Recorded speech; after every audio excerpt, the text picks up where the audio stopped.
عنا بالضغط على زر الإعجاب والاشتراك في القناة ليصلكم كل جديد، هذا فضلا وليس أمرا، وشكرا.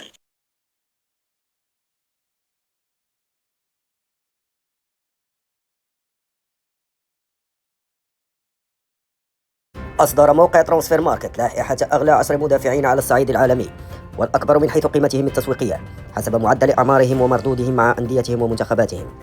وعرفت اللائحة تواجد أشرف حكيمي لاعب المنتخب الوطني المغربي وباريس سان جيرمان الفرنسي ضمن قائمة أغلى 10 مدافعين على الصعيد العالمي، حيث احتل المركز التاسع. ويعتبر أشرف حكيمي من العناصر الأساسية التي يعتمد عليها مدرب باريس سان جيرمان، حيث كان وراء العديد من التمريرات الحاسمة، كما أنه سجل مجموعة من الأهداف لفريقه، وهو نفس الأمر الذي ينطبق عليه رفقة المنتخب الوطني المغربي.